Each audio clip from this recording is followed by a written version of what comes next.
सत्संगी महाराज उर्फ नंगरा बाबा के नाम से विशाल उच्च स्वर से जयकारा बोलो। बोलो सत्संगी महाराज की जय। आज हम और आप सब लोग सत्संगी महाराज धाम में या उनके परिसर में या उनकी शरण में आए हुए हैं। आप जानते हैं कि महात्मा कौन होते हैं। सबसे बड़ी चीज यह है कि हमें यह निरूपित करना है, ये समझना है कि महापुरुष किसे कहते हैं। महापुरुष बहुत उल्टे दिमाग के होते हैं। उल्टा चले सो लिया सीधा सब संसार, उल्टे होते हैं। और उल्टा होने से ही हम सब लोग आकर्षित हो रहे हैं। और बगैर उल्टे हुए गुजर नहीं हो सकता। अगर तुम्हें शांति की आवश्यकता है, ईश्वर की आवश्यकता है, अपने कल्याण की आवश्यकता है, तो हम सबको बिल्कुल दुनिया से उल्टा होना पड़ेगा। उल्टा होना पड़ेगा। उल्टा है क्या? देखिए रामायण क्या कहती है। उल्टा नाम जपा जग जाना, वाल्मीकि हुआ ब्रह्म समान। बगैर उल्टे के ब्रह्म नहीं हो सकता। उल्टा होना पड़ेगा। आज यहाँ इसी गुफा में सत्संगी महाराज 50 सैकड़ों साल पहले इसी जगह पर शायद उल्टे हुए थे और उनके आशीर्वाद से हमारे गुरु महाराज भी इसी जगह पर उनका भी ट्रांसफॉर्म हुआ था। वो भी उल्टे हुए थे कि दुनिया के अपोजिट हो गए थे। तो हम तुमको सबको यही विचार करना है। हम यहाँ सब लोग क्यों आए हैं? यहाँ कोई बिजनेस नहीं है, यहाँ कोई माइक भावनाओं की पूर्ति के लिए कोई इलाज नहीं है। यहाँ तो ईश्वर और माया दोनों की पूर्ति के लिए इलाज है। अगर आप ईश्वर को समझ सकते हैं, अगर आप एमए कर सकते हैं, तो बीए का कोई वैल्यू नहीं है। अगर आपके पास एमए का सर्टिफिकेट है, तो बीए इंटरमीडिएट हाई स्कूल के गुम हो जाए सर्टिफिकेट, तो कोई प्रॉब्लम नहीं है।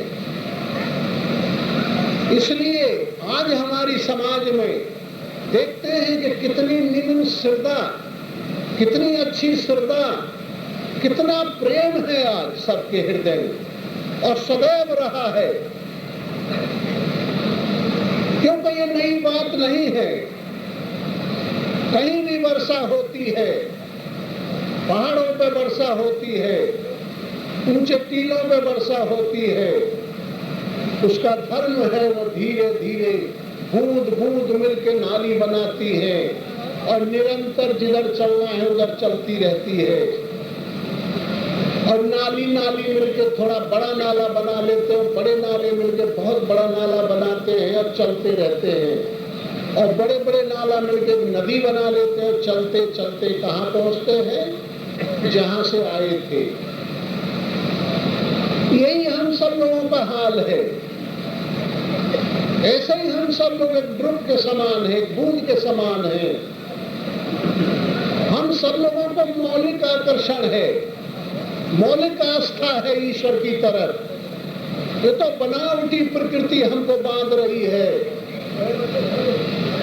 और उसको बंधते हुए भी उसको निरंतर ये आभास होता है कि मैं गलत हूँ। आप बताएं या न बताएं, हर आदमी जानता है कि मैं गलत फंस गया हूँ। सही नहीं हूं, सही कोई दूसरी चीज है, और उसी के लिए हमें आपको उल्टा होना है।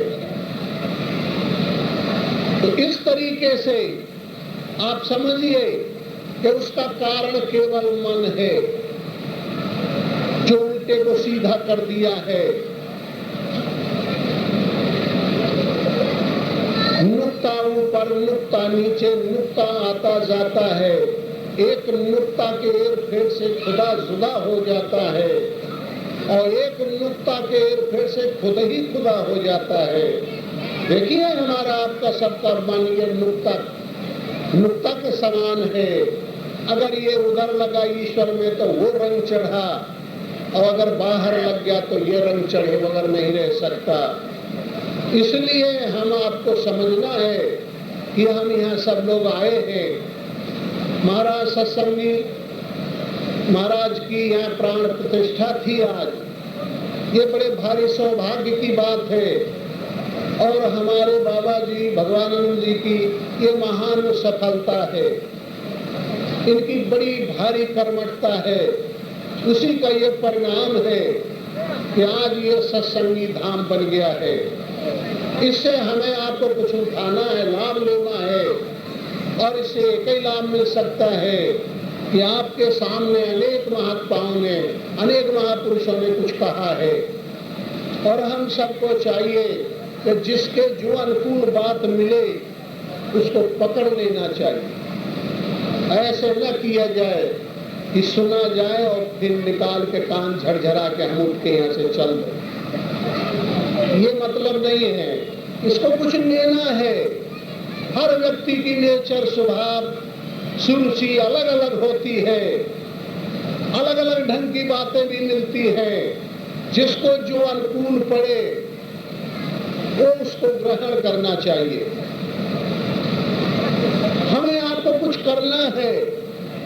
निरंतर ये महापुरुष लोग सदैव ये आदेश देते आए हैं इनडायरेक्ट कि मनुष्य, फॉलोवरों, अनुयायियों, मनुष्यों, जनरेशन, मेरे पीछे आओ। महाजनों इन पदासगंता, महापुरुषों के पद चिन्हों पर चलने के लिए सदैव निरंतर आदेश देते रहते हैं कि हमारे पीछे आओ, हमारी बात को सुनो। उनका तो कल्याण हो जाता है। व्यास जी ने गीता लिखा, तुलसीदास ने रामायण लिखा, अनेक ऋषि मुनियों ने कुछ अपने अपनी वक्तव्य दिए। उनको जरूरत नहीं थी, लेकिन आज उनकी समाज को जरूरत है, आज उनके फॉलोवरों को जरूरत है, आज उनके अनुयायियों को जरूरत है। इसलिए उनका जो दायित्व है वो बहुत मजबूती के साथ पूरा हुआ। अब हमारा आपका दायित्व क्या है, इस पर गौर करना है। ये महत्वपूर्ण है। हमें आपको कुछ करना है। आत्मा निरंतर धक्का लगा रही है अंदर से। ऐसा कोनो टाइम नहीं है जब निरंतर 24 घंटे में 10-5 मर्तबा ये भावना सबके अंदर नहीं आ जाती कि हमको कुछ करना है, हमको शांति नहीं मिल रही है, हमको संतोष नहीं हो रहा है, हम परेशानी में हैं। ये सब उसी की उपलाहट है, और वो परमात्मा की गैर हाजिरी का ही दुष्परिणाम है। उसका लेने का शुद्ध तरीका है। देखिए मन बीच में एक नुक्ता है और उसको ठीक करना है। उसको अगर आप अनेक चीजों में लगा दोगे तो वैसा बन जाएगा, और अगर एक में लगा दोगे तो वो सब कुछ प्राप्त कर लेगा। इसलिए देखिए, इसके लिए हम थोड़ा सा एक उदाहरण देते हैं। देखिए, कोई एक बहुत बड़े सेठ थे और वो चारों तरफ कलकत्ता, बॉम्बे, विदेश सब जगह बिजनेस करते थे। समय होने पर वो गांव के रहने वाले थे। कभी मौका लगा गांव आए, और गांव में जानते लैट्रिन और बाथरूम तो होता नहीं, तो लोटा लिए मैदान शाम के टाइम जंगल गए, गांव के बाहर गए। और उधर से जब वो लौट रहे थे तो एक बड़ा सा पीपल का वृक्ष था बगली में। उससे एक आवाज आती है, कि सेठ जी हम नौकरी करना चाहते हैं, हमें नौकर रखोगे? तो सेठ ने देखा कि यहाँ पर कोई व्यक्ति तो है नहीं, ये आवाज कहां से आई? फिर देखा, जब देखते ही थे तो फिर आवाज आई, सेठ जी हमको नौकर रखोगे?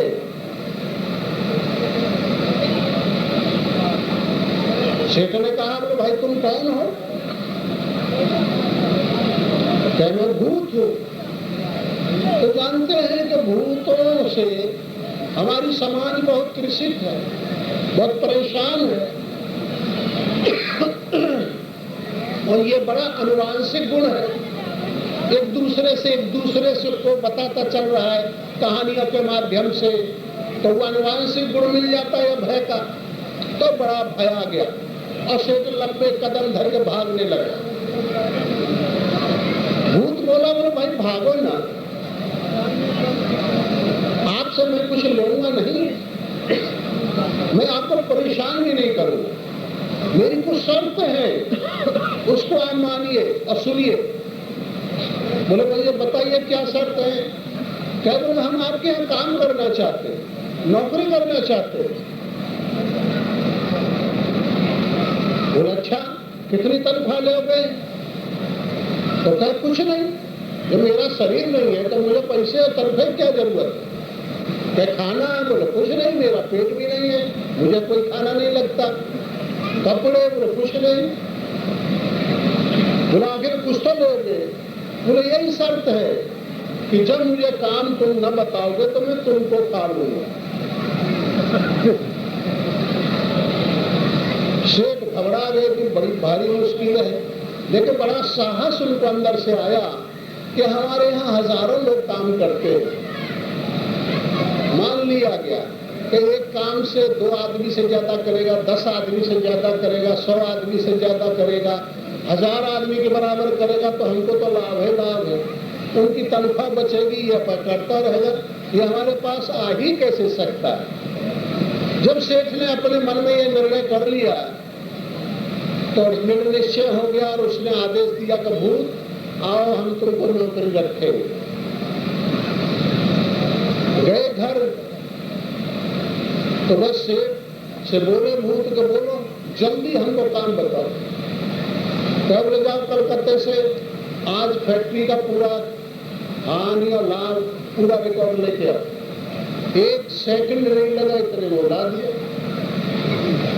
जिस प्रकार मन की भावना होती है, हवा से भी तेज दौड़ता है, जिस प्रकार कम्युनिकेशन होता है, बेतार का तार बोलता है, वही गति तो इसकी होती है।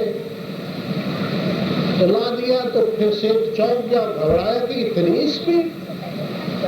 फिर कोई काम बताया, 1 सेकंड में कर दिया, फिर दौड़ा तो बताइए काम। इस प्रकार सेठ को कुछ ही देर में 2-4 घंटे में अब बोर कर, और सेठ की ये हालत हो गई कि वही बड़ा मुश्किल है इससे बचना, अब तो कोई इलाज नहीं है।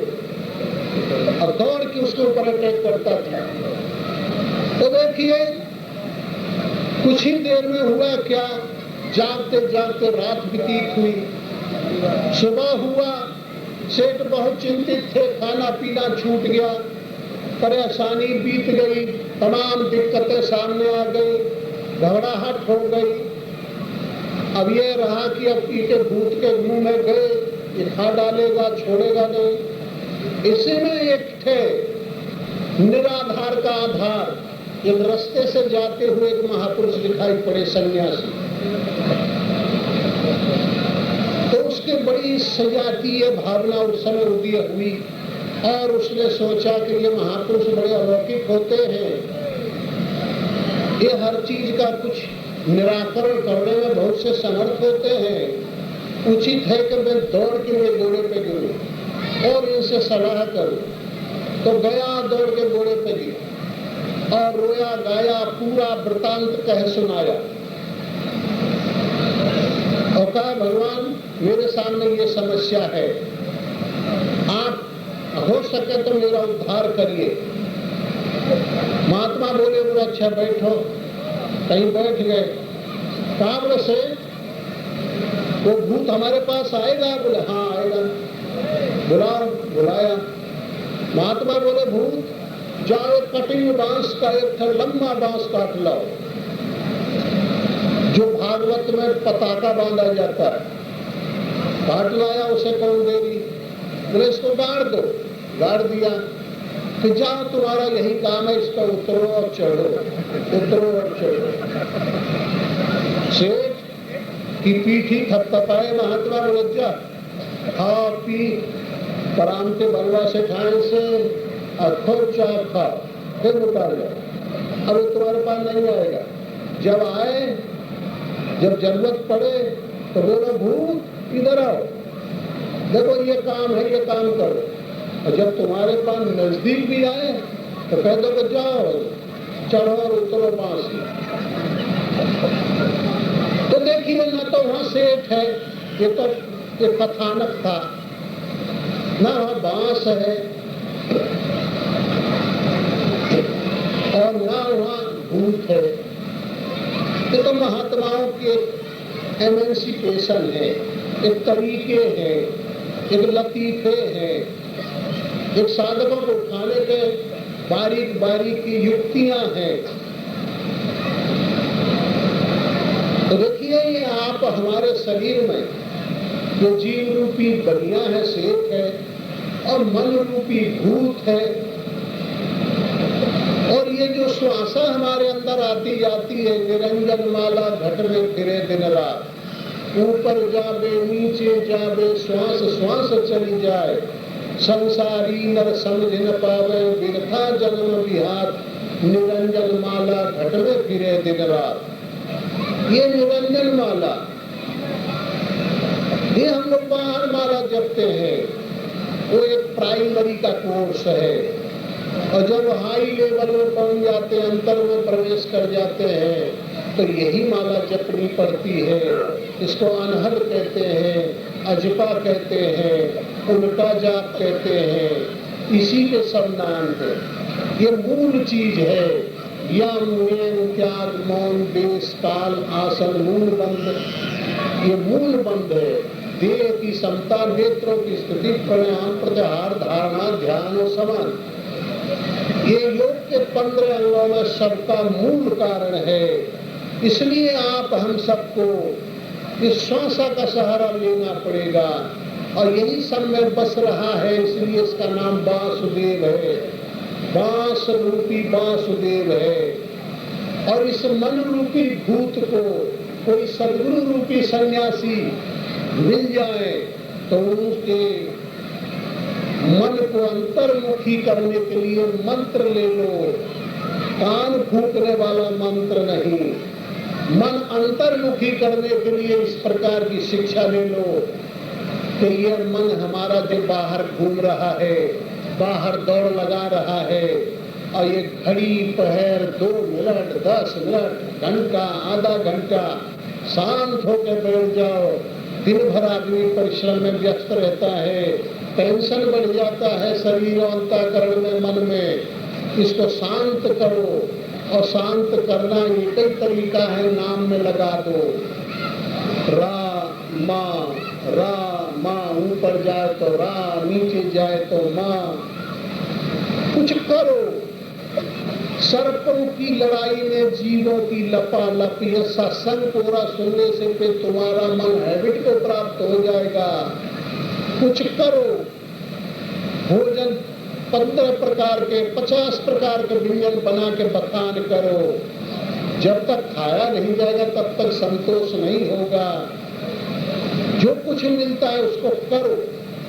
तब फिर ये जो साधना है, सत्संग है, महापुरुषों का जो साथ है, ये फिर उठाने में मदद करता है। अगर हम कुछ करेंगे नहीं, बैठेंगे नहीं, नाम नहीं जपेंगे, रूप नहीं देखेंगे, लीला एडजस्टिंग नहीं करेंगे, धाम की अनुगत अंतर व्यक्ति रूप से अगर उसकी प्रतिष्ठा गहराई को नहीं समझेंगे, तो फिर ये जो सत्संग है इसमें ये हमारा अंतःकरण हैबिट डाल लेगा, रोज सुनने की आदत पड़ जाएगी, करने की आदत छूट जाएगी। इसलिए जो चीज जब समझ में आ जाए और उसको फट प्रक्रिया में डालना चाहिए, अपने स्वभाव में डालना चाहिए, साधना में डालना चाहिए। जैसे कोई पेड़ के नीचे कोई साधक खड़ा है, कोई आदमी खड़ा है और उसकी झोली में अगर कोई सरप गिर जाए तो उसे ये नहीं जरूरी है कि ये काला है कि कोबरा है कि गेहुअन है कि कौन है, उसे जल्दी से जल्दी फेंकने की जरूरत है, तभी कल्याण निहित है। इसलिए ये मन जो है ये भूत को अगर वशीभूत करना है और इसके पास इतनी बड़ी एनर्जी है, इतनी बड़ी ताकत है कि ये पूरी एनर्जी को व्यस्त कर देता है रोज के चिंतन में। भैया अगर इस लाइन में कुछ आश्वासन आनंद चाखना है, कुछ प्रगति करना है तो फिर इस मन के ऊपर नियंत्रण करना पड़ेगा, मन को कहीं लगाना पड़ेगा। और मन जब लग जाएगा तो ये जो बार बार आप लोग सत्संग सुनते हैं ये सोने में सुहागा बन जाएगा, ये समझ में आने लगेगा। और जो हम नहीं करेंगे और हम रोज रोज आपको सुनाते रहे कोई मतलब नहीं होगी, आपका मन हैबिट बना लेगा और जब करेंगे नहीं तो फिर वो रिपीट करता जाएगा। गाड़ी चल रही है, इंजन स्टार्ट है, अगर कीचड़ मिल गया, एक चक्का स्लिप कर गया तो फिर ये हमारी बुद्धि अंतःकरण स्लिप कर जाएगा।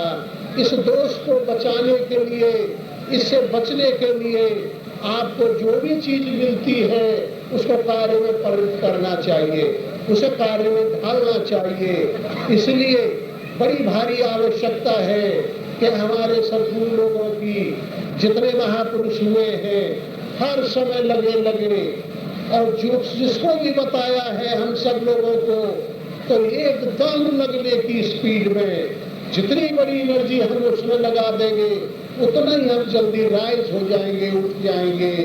और अगर ऐसा नहीं किया जाता है, हाँ एक बात जरूर है, आप सब लोगों के तरफ से मुझे एक प्रश्न याद आ रहा है या तुम का ही कम्युनिकेशन हो सकता है कि हर आदमी चाहता है कि हम अपनी फैमिली में रहें, गृहस्थी में रहें, अपने बच्चों में रहें और फिर वहीं भगवान के दर्शन हो, वहीं हमको पीसफुल मिले, वहीं शांति मिल जाए, वहीं सब कुछ प्रगति हमारी हो जाए। ऐसी कोई युक्ति हमको मिले, चाहे वो महात्माओं से मिले, चाहे वो देवी देवताओं से मिले, चाहे वो तीर्थ देवी और तीर्थों से मिले, कोई पुस्तक पढ़ने से मिले, ये अधिकांश लोग ये याचना में रहते हैं। तो देखिए महानुभाव प्रेमियों, हमारे सब बहन भाई प्यारे लोग, देखिए ये बड़ी भूल है।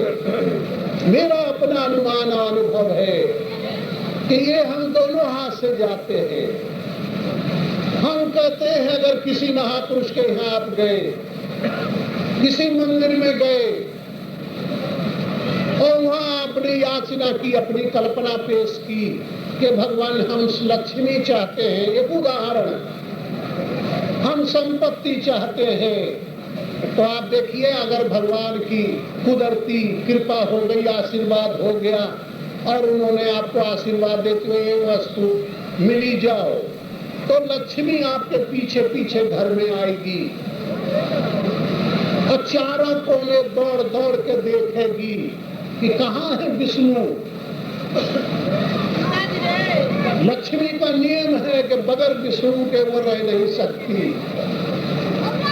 पानी का नियम है कि किसी पहाड़ पर वर्षा हो लेकिन बगैर गहराई के रुक नहीं सकता।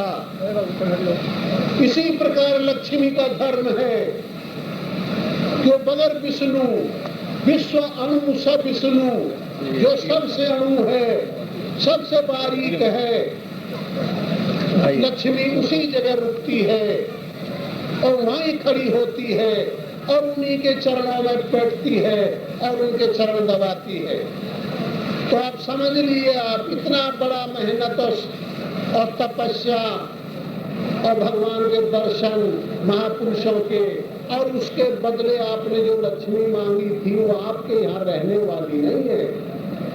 वो जब देखेगी चारों कोने तो लौट के भाग के वहीं पहुंच जाएगी। हिमालय पर पानी बरसता है और बूंद नाली नाली, फिर नाले, फिर नदी, और फिर कहाँ पहुंचता है? सबसे गहरी जगह समुद्र। रुक नहीं सकता। अगर कोई कृत्रिम तरीका बना करके डैम वगैरह बनाते हैं तो उड़ के जाएगा वो हर हालत में। इसलिए हम आपको ये समझने का प्रयास करना चाहिए कि किस प्रकार हम क्या मांगे भगवान से, क्या सत्संग सुने। हम इस विषय पर बोल रहे थे, भगवान से लक्ष्मी न मांगो, भगवान से पद न मांगो, भगवान से डिग्री न मांगो, भगवान से वैभव न मांगो, भगवान से भगवान को मांगो, भगवान से भगवान को मांगो, तब ही कल्याण है। अगर भगवान से भगवान को आपने मांग लिया तो लक्ष्मी, सरस्वती, पद और इज्जत और वैभव और डिग्री, ये सब हाथ जोड़ के तुम्हारे पास खड़ी रहेंगी। अगर आपने पीएचडी कर लिया, एमए कर लिया, तो प्राइमरी से लेके और बीए तक की जितनी सर्टिफिकेट है सब, चाहे वो गुम हो जाए चाहे खो जाए, कहीं जा नहीं सकते। इसलिए ये दुरुपयोग के शिकार हमारी समाज न हो कि न समझे बूझे और फिर जिन चीजों से हमारा मतलब नहीं है और उनके बीच में पड़ जाते हैं तो वो फसौहल हो जाती है और वो साधक फिर उसे उलझ नहीं सकता, निकल नहीं सकता, उसी में फंस के रह जाता है। इसलिए ये सत्संग से लाभ उठाना चाहिए। और हमारा आप सबसे अनुरोध है कि बहुत सी बातें हो चुकी हैं, जो जिसके अनुकूल हो उसको पकड़ लेना चाहिए, चाहे वो कहीं से मिले। अगर न मिली हो तो हम दो बात और आपसे बताना चाहते हैं, और वो ये है कि भगवान का नाम जपा जाए। आप महादिक्कत में भी हो, परेशानी में भी हो, सुखी भी हो, दुखी भी हो, लेकिन उसकी कामना के लिए नाम न जपा जाए। ये मानव धर्म है। दिन भर अपना काम करो, जो काम कर रहा है, घर को छोड़ने की जरूरत नहीं है। हम ये वो बताने जा रहे हैं कि एक शब्द अभी पहले हमने कहा था कि ईश्वर अगर आपको मिल गया तो फिर जैसी परिस्थिति में आप है वहीं शांति और सुख मिलेगा। इसलिए अगर आप नाम का सहारा लेते हैं, हाँ, नाम की गतिविधि आपको समझना बहुत जरूरी है। प्रशंति वाणी होती है, परावाणी होती है, 4 प्रकार का नाम जपा जाता है। ये रजिस्ट्रिंग महापुरुषों से करा लेना चाहिए, जो ऐसे महानुभाव हैं, जो इसमें लगना चाहते हैं। और 4 प्रकार के नाम रूप लीला धाम, 4 प्रकार की प्रक्रिया अगर आप लेते हैं तो फिर देखिए मन और बुद्धि और चिद और अहंकार 4 तुम्हारे पास मेन पॉइंट है। ये चारों का कंट्रोल करने के लिए नाम रूप लीला धाम की आवश्यकता है।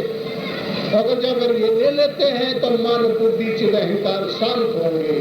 यही आपको डोली डोली फिरे भंवर में 3 धार का नरबा, ससुर से गौना उलट चले नहीं हरबा। देखिए ये शरीर रूपी डोली है, सत रज तम, ये 3 धार का नरवा है। और ये ससुरे से, संसार रूपी ससुरे से नैहर निवृत्ति होने के लिए भगवान से ये संबंध होने जा रहा है।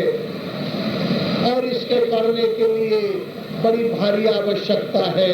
इसलिए नाम और रूप और लीला और धाम, जब हम आप नाम का जजन करेंगे, नाम को लेंगे, नाम का अभ्यास करेंगे, तो नाम किसका है?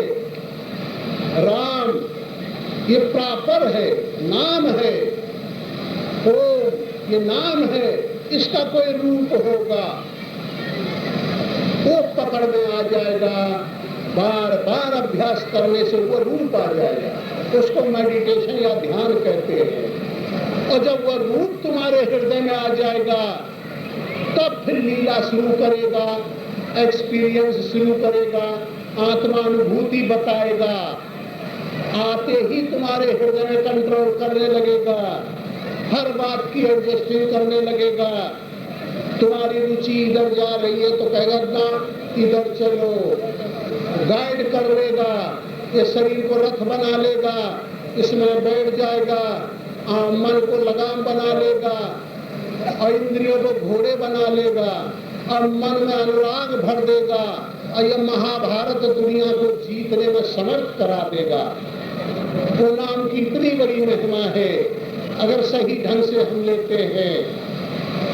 और ये सद्गुरु ही गाइड कर सकते हैं, अपने आप नहीं होगा। उनके संरक्षण में आप कर सकते हैं।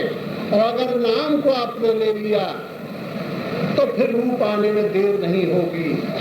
और जब रूप आपके हृदय में बैठ गया तो फिर आपके अंग प्रत्यंग स्वप्न में, ड्रीम, स्वप्न इत्यादि, जागते जागते वहां से बोलेगा, सब जगह से संकेत मिलने लगेंगे। और जब लीला हमारी एडजस्टिंग हो जाएगी, साधक को समझ में आ जाएगी, तब तुम अचल हो जाओगे जैसा निर्गुण ब्रह्म परमात्मा है। और जब अचल हो जाओगे तो फिर आपको किसी से सुनने की जरूरत न रह जाएगी।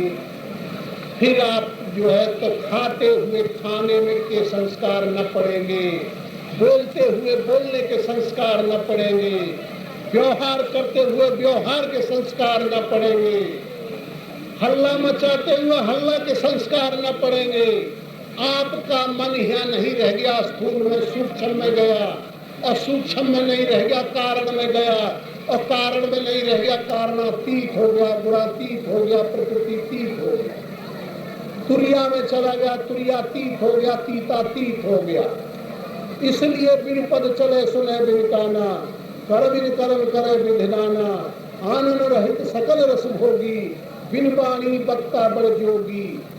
फिर वो करते हुए करता नहीं, बोलते हुए बोलता नहीं, ये सब गुण आच्छादित हो जाएंगे। और उसी पीरियड में आपका मन, पहले यह मन सर्प था करता जीवन घात, अब तो मन हंसा हुआ मोती चुन चुन खात। फिर यह मन का ट्रांसफॉर्म हो जाएगा, रूपांतर हो जाएगा। पहले मन उसका जब विषयी रहता है, मन कंट्रोल में नहीं रहता तो सर्प के वत रहता है, और यह जहर ही उगलता है, जहर ही जसता है हर आदमी का। और अगर इतनी प्रक्रिया आपसे बन गई नाम का पकड़ने के बाद सदगुरु के संरक्षण में, तो फिर वही मन सर्प का ट्रांसफॉर्म होकर के गरुड़ बन जाएगा। सर्प को कौन खा डालता है? गरुड़। और गरुड़ का काम क्या होगा? विष्णु की सवारी देना, दूसरा कोई काम नहीं। फिर यही तुम्हारा मन ईश्वर को धारण किए हुए घूमता रहेगा, फिर ईश्वर अनुकूल हो जाएगा, माया अनुकूल नहीं रहेगा। इसलिए पहले यह मन सर्प था करता जीवन घात, अब तो मन हंसा हुआ मोती चुन चुन खात। इतना काम करना है। और उस मन की सब छत्र छाया में ये इंद्रियां बेगबान चारों तरफ विषयों में दौड़ती थी मन के इशारे से। ये नौ निधि बन गई, नौ इंद्रिया, इनका ट्रांसफॉर्म हो गया जिस प्रकार मन का रूपांतर हुआ। इसी प्रकार अष्टधामूल प्रकृति, 8 तत्व, 5 तत्व और सत रजतम 3 गुण, ये अष्टधामूल प्रकृति, इनका ट्रांसफॉर्म होकर के अष्ट सिद्धि बन गया। फिर पूरा रूपांतर हो जाएगा।